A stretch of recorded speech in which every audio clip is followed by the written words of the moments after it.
On this week's episode of Work Trends, we're talking about how to shift the way we treat people at work with author Kimberly White.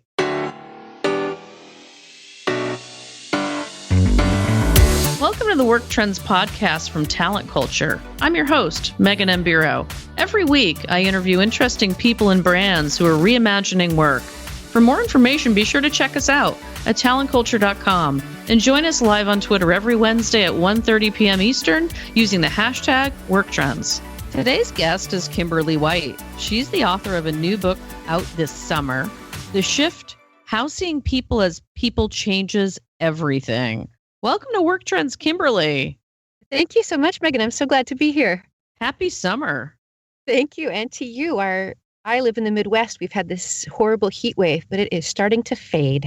I was just in Denver, which I guess doesn't really count as the Midwest, but we had the heat there too. And it's pretty much everywhere. But you know what? Yeah. I'm not going to complain. I don't know about you, but I feel like I just want summer to last forever. I agree. Maybe not the 100+ degree summer, but I'm in no hurry to get back to winter. Where do you hail from? Well, I think of myself as being from New York. I lived most of my adult life in Manhattan, but we recently moved to central Illinois, small farm town called Pawnee. Yeah, I don't quite feel like I'm from here yet, but this is where I live, and I really, really enjoy it. What led you there? Well, a couple of things. The first thing was just being priced out of Manhattan. It was just crazy. It just got to be too expensive for us. And we had a friend who lived in this small farm town who owned an apartment and just said, hey, why don't you stop by? I can give you a great deal while you're transitioning. But then once we got here, we enjoyed it so much. We just couldn't think of a reason to go anywhere else. You know, if you're looking for a place where you can be happy and your kids can be happy, we thought we found it. Why roll the dice and try something else? So we just stayed. Love it. Hey, if you're out there listening to us, utilize the hashtag WorkTrends. We'd love to hear from you. Where do you live right now? And are you enjoying summer? So listen, Kimberly, you wrote a book about how one organization has created a really successful business and a great place to work. But I know that's not what you initially set out to do. So tell us, how did you decide to write this book? Yeah, it was crazy. So first of all, I didn't really decide to write it. I am a freelance writer. And that's a tough business to break into. So I was just doing whatever I could, to follow my dream and break into the business, really. And I got offered a job writing about a healthcare company based in California. And they chose me partially because when I was in college, I used to work for a consulting company.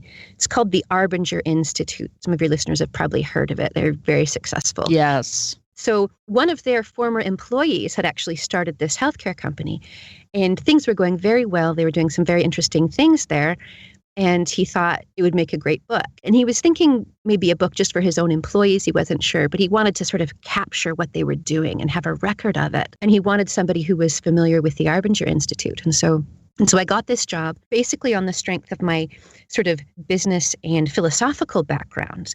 I didn't know at all what the company actually did. I had taken the job before I realized that what they did was they run nursing homes. And I thought, oh, okay. I'd been in nursing homes a little bit when I was younger, singing Christmas carols and stuff. And I hadn't loved it. And, it seemed like a depressing kind of environment. But I thought that was okay. For the purpose of the book, I was just going to hang out with the executives and sort of do the philosophical business process type A sort of thing. And, that was the plan. Yeah, as I'm laughing over here going, but is that really possible? Yeah. So that was one of the first things they told me. They said, you have to go into one of these buildings. You have to see what we really do, because you can't understand what we're doing at the sort of corporate executive level without knowing what we produce, what we do, where the money comes from, what the point is. So they told me to buy scrubs and go into one of these facilities. And I was so clueless. I was so clueless, Megan. I cannot even tell you.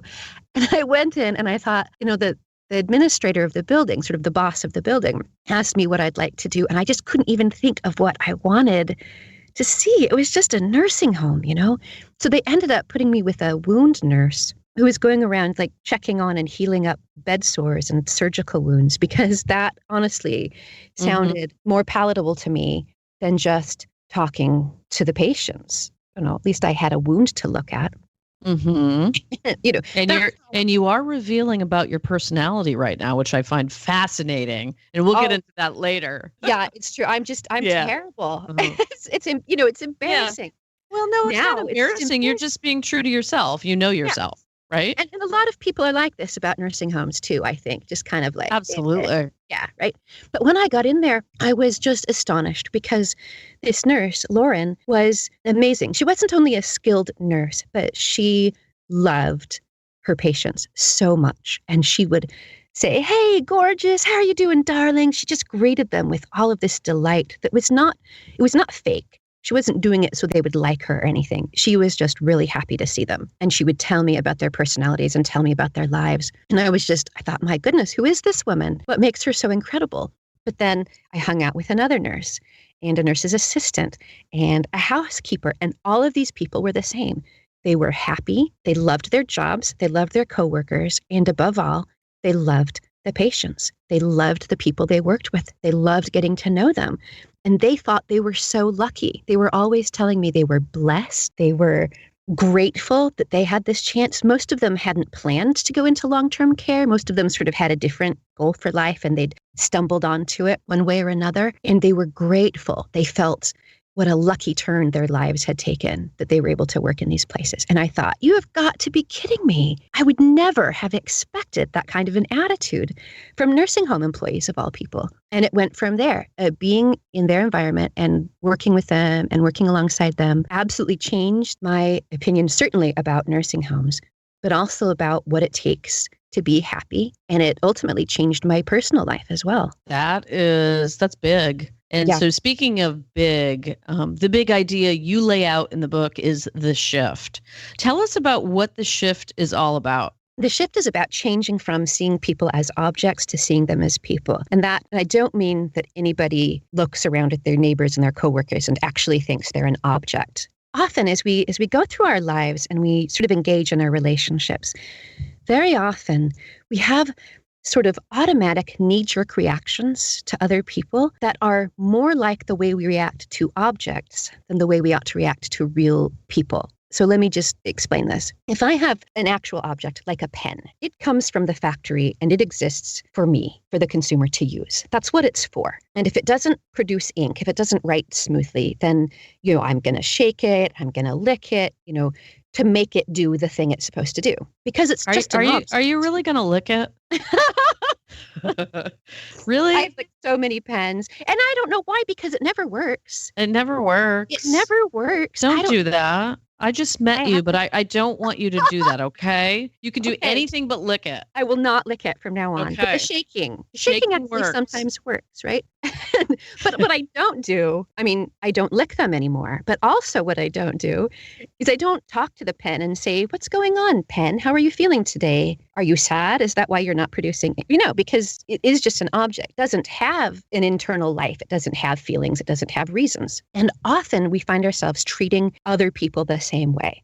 So, for example, if I'm driving down the highway and somebody speeds too fast and they kind of cut me off, my automatic thought is, what a jerk, what a nasty person, what an idiot. I just think about how bad they are because what they've done is interfered with my life. And I don't think about what reasons they might have. I don't think about what feelings they might have. It's just like, oh, you're a jerk. You're a bad pen. You're no good to me. But when we really see somebody the way they truly are. So like our best friends, our closest confidants, our close family members, our children, our grandma, the people that we just feel warm and close toward. If I were driving down the highway and somebody was going fast and cut me off and I looked over and saw that it was, my beloved best friend, I wouldn't think, oh, what a jerk. I'd think, oh my gosh, what's going on? What has happened in her life to make her drive this way? There must be some sort of an emergency. Because in that case, her internal life and her reasons matter to me. So when I see a person as a person, what that means is their internal motivations, their reasons for their behavior matter to me, and I see them first. When I see somebody as an object, I just see what they've done that bothers me. All I see is how their behavior is interfering with the stuff I'm trying to do. And I don't give any thought to why they're doing it and what rational and understandable reasons they might have. Can you imagine if we all did that just 5% more? Oh, I know. And Just in fact, 5%. We don't it need to wouldn't do it even, 10%, you know? yeah, nobody has to be perfect, but just a little bit more of thinking about what's going on with people would make such a tremendous difference. And we just so rarely do. We just get caught in this habit of seeing people like just the flat surface of them, just how they bother me, and not going any deeper. And the shift, the whole book was written to show how we can shift out of that mindset where the only thing I really care about is myself and how things are affecting me, into a mindset where we're open to what's going on with other people. And that's the big idea. You met many different employees who had amazing dedication to their patients, as you mentioned, and their coworkers. I like to talk a little bit more about the culture here. Tell us a few stories of how you felt the culture from these people. Oh, it was crazy. So I have to tell you, and your listeners, I had never experienced anything like this. When I first met that first nurse, Lauren, I thought, wow, she's amazing. But I kept finding people like that. And then I kept finding environments where everybody seemed to be like that. And I would walk down the halls of these buildings. Just a quick side note. Working in long-term care is a very, very difficult job. And in places where they don't sort of nurture the culture like this, you can find lots of burnout. And it's very easy for the different team members and the different departments to end up sort of fighting with each other, because it's a business where margins are very, very tight. It's hard to make money unless you're very, very careful and diligent on every one of 1,000 different elements. And so there's kind of a lot of stress involved. And so there's room for people to be very angry with each other and to be blaming each other and to argue and to nitpick. And I saw environments like that because the industry is so difficult. But in these places where they fostered this idea of seeing people as people, and when they encouraged it in their staff, people were so kind to one another. And I would walk in, and I would usually wear scrubs. It wasn't obvious that I was writing a book and that I was, writing things down and recording stuff. Like, they didn't know from looking at me that they might show up in a book someday. I just looked like a visitor. And everybody would say hi to me. Just, hi, how are you doing? Can I help you with anything? Just out of friendliness. And people who would, who were in the middle of changing a bed or something, if they saw me walk by, would smile. And I would talk to them in groups. And we'd have these conversations where they would end up in this conflict, fighting with each other about which one of them was the most giving and the most devoted to the patients. Oh, you are. Oh, no, it's you. Don't you remember when you did that for this guy? Oh, no. Don't you remember when you did this for her? And it would, one up each other in the other person being better. It was like being wrapped in a warm hug. It was so invigorating to be in an environment where everybody really cared about everybody else. This strikes me, and everything's about context, right? It's about what you've experienced, Kimberly, in your own life and how you react. But this really strikes me as this might be the first time you've ever experienced that. Is that true? No, I don't think it's true. But it had been a long time. It had been a lot of years. Right. And, when I was originally working for the Arbinger Institute, and that had been years and years and years ago, I saw a lot of that there. But I'll tell you what, people are just people. And I went on with my life. I was doing other stuff. I lived in Manhattan. And that... Well, I was just, and that may be why, ... Right. You weren't really used to that. I mean, I noticed it being from, I'm from, Fairfield County outside of Manhattan. So, spent a lot of time in that city growing up, and I still do. And, when I compare that city to other cities, even Denver, where I just were, people were just friendlier. Like, they were literally like just taking their time and maybe wanted to know a little bit more about me, which I found. And so I'm having that same reaction that you are. Like, it's a little bit of a refreshing surprise when that happens. It really is. And that just coupled with the environment that I was finding it in too. When I was young, I had lived in the Midwest too. So I kind of knew that there were areas of the country that were friendlier in general. But I wasn't in the Midwest. I was in San Diego. I was in LA. I was in Inglewood.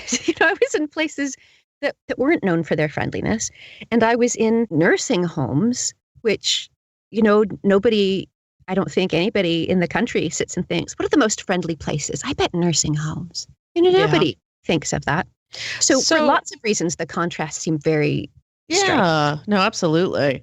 Let's talk about the effects of running an organization this way, because I know that there's a lot of organizations out there right now that want some of this and they want to know how to make that work, right? Talk to us about Yeah. some examples here of leadership. This is what we're really talking about, right? I think the very, very first key for leaders is the leaders have to do this too. This is not something you can say, hey, you guys, down lower on the totem pole, you guys need to see each other as people. That's never going to work. For one thing, it's insulting to the people who really do the work and that really run the business, the ones who are day to day changing patients and dealing with the public and making the product that actually happens. The people who are on the ground floor of any enterprise deserve respect from their leaders. They are look, I don't care who you are. If you're the manager, if you're an executive, you don't have a job if the people on the ground floor aren't doing what they're supposed to do. If they're not willing to take calls, if they're not willing to do the work, then you have nothing. And so many leaders fail to recognize that. They tend to think, and here we are talking about seeing people as objects again. They tend to think, well, I'm the executive. I'm the CEO. I've got the MBA. I'm the one who's worked up into upper management. So I'm smart. And now I just have to tell all these dumb people how to do it, because if they were really smart people, they'd be executives too. So clearly I have, more intelligence and more insight than they have. And you see so often in businesses that the leaders have that kind of an attitude. And I think this is why so many things, so many initiatives, like motivational initiatives and empowerment initiatives and things fail to work, is because the people who are receiving the initiative, they know that their boss really doesn't care about them as a person. So in this company, the leadership was really, really devoted to treating the employees as people and getting to know them. So at the very top levels, the leadership executive team, so here's just one example. One year, they were in the middle of sort of the big yearly gathering where they put, all the executives, even those who worked in different places from different regions of the company, all came together for this big meeting. And a nearby facility had a flood. And, so all the residents had to be moved out. There were no lights. It was a big crisis for this local facility in the same city where they were having their big meeting. Well, the executives heard about this and they canceled their meeting and they all put on their boots and strapped on headlights and went and moved beds and held flashlights and mops and got this done. Because they didn't think they were any better than the other people. They just thought, oh my gosh, there's trouble here. They need help. Let's go in and help them. And then at the sort of more local level, each individual manager or administrator of an individual facility, their requirement when they first start in as a leader of a new building, they're required to spend the first about 30 days, depending on the size of the facility, doing nothing except getting to know the people who work there. They're supposed to learn everybody's names, even the night shift. Beautiful. That's beautiful. Yeah. That is music to my ears. Isn't it fabulous? They have to meet the people who work in the laundry. They have to meet the housekeepers. They have to meet everybody and learn their names and get to know them and hear from them and learn about their lives. They can't just sit in their office and look at a spreadsheet and memorize their faces. They have to talk to them individually and get to know them. So you can just imagine the power that has on a facility, where the people are all working together to take care of their patients, and a new boss comes in, and that's always scary. And there's nothing more sort of infuriating and insulting than when the new boss comes in and she knows everything and she snaps her fingers and she goes around to tell you you're doing this wrong and he's doing that wrong and she needs to be better at this, and just sort of spread dissatisfaction. Because as an employee, you're thinking, how do you know? You haven't been here. You with your fancy shoes, how are you going to tell me how to make a bed? How are you going to tell me how to fold towels? It's insulting. And I think the heart of that comes from when a leader acts that way. As employees, we can just tell, I'm just an object to her. All I am is the person who answers call light. She doesn't care about me. She doesn't care about my insight. She doesn't care about what I've learned over years and years on the job. She's just in it for herself. And then how can I get on board that train?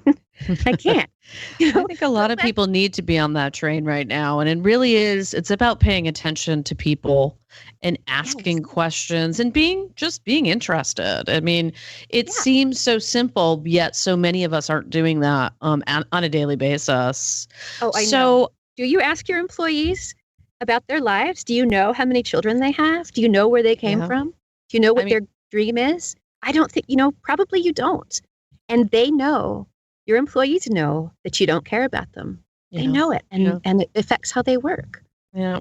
And not everybody's cut out to be a leader. I mean, I think in order to be a leader, you should be interested in people. I think you wake up every morning going, I want to know more about you because that just is fascinating. But, again, pie in Yeah, the sky, we can start small. Not yeah. everybody needs to do that, right? Again, it's that 5%. If we each just do that 5% more, what is going to be the outcome?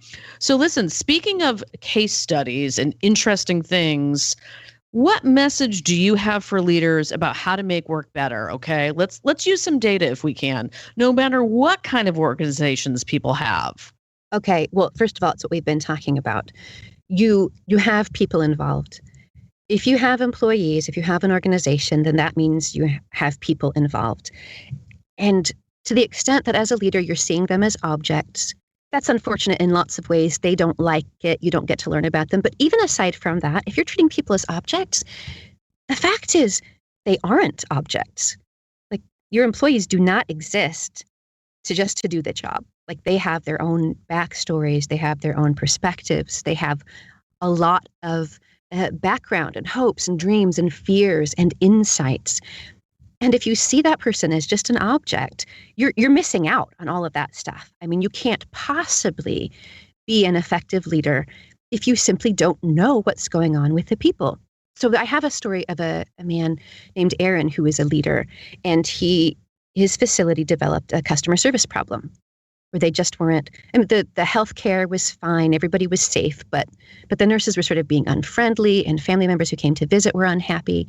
And so he gathered them to lecture them and tell them how to do better and tell them what good customer service should look like and so on. But as he was delivering this, speech to them, he looked out and realized that he didn't know about half of their names, didn't even know their names, couldn't greet them by name.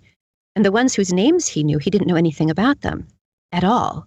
And so he stopped what he was doing, sent them all back to work. They were bored anyway, and got to know these nurses over the next couple of weeks and learned about them and asked them about their work and asked them about their lives.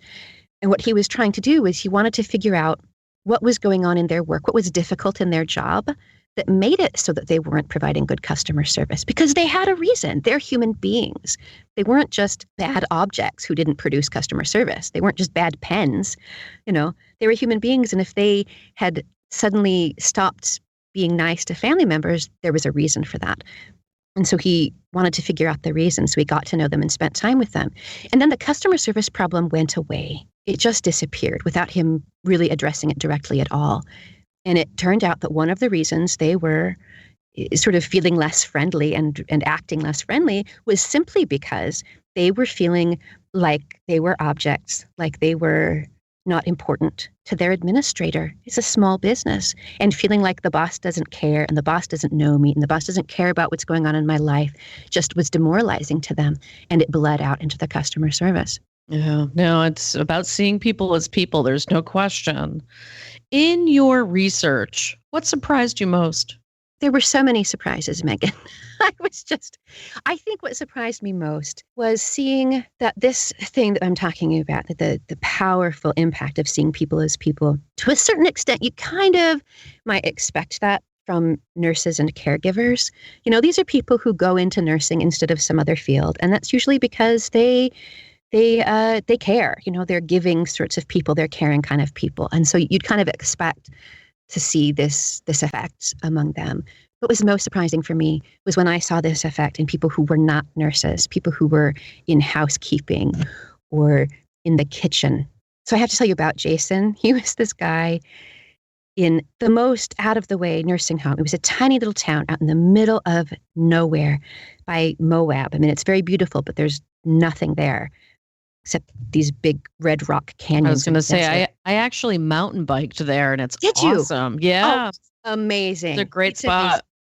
Listeners, if you've seen pictures, it's better in real life. It's real. That It's is really real. amazing. It's astonishing. I just loved the area. But it's not exactly a booming metropolis. It's the towns there are very, very small. And so there was this tiny little nursing home, and it was old, like the building was old. So they had those old floors, like in old elementary schools, if you know what I'm talking about, where you have to have this big polishing machine that goes across the floor. You know what I'm talking about? I know exactly what you're talking. I have Yes. fond memories of that.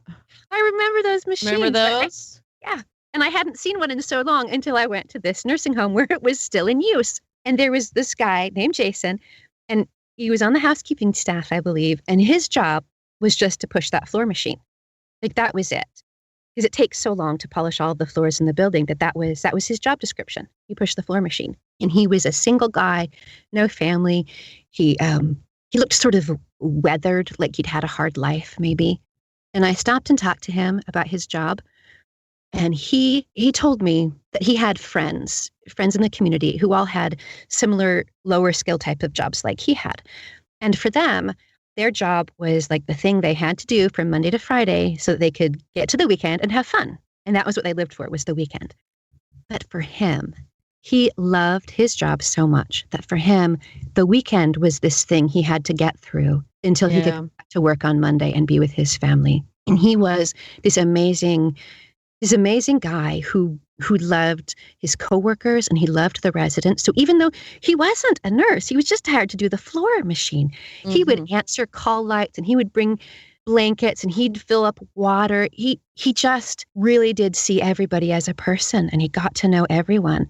And that kind of thing to me was such a shock, because he wasn't, somebody who thought, oh, I want to be a nurse because I want to take care of people. It wasn't like that at all. Anybody, no matter what their job, no matter what their background, no matter what they've been through, has the opportunity and the ability to see the people around them as people. It's not limited to a certain personality type. It's not limited to nurses. It's just anybody can do it. This is a choice we get to make. Am I going to just see people like objects? They're just broken pens and all I care about is how they bother me? Or am I going to take the time to pay attention, ask questions, and learn about what's really going on inside this other human being?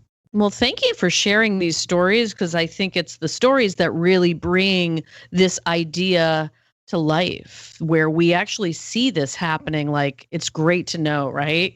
So tell us, we're almost at the end here. What are you working on next? I'm working on another book about the same ideas, but this one it'll be full of stories too. I agree with you. I think the stories are the most powerful thing. There are dozens and dozens of them in the shift, and I'm looking for more. But this one will be a little bit more focused on sort of the scientific evidence, because other fields of study have found lots of evidence that this is real, that this effect is really true, and that it really changes how people interact with one another. Kimberly, thanks for stopping by. This has been really eye-opening. No pun intended.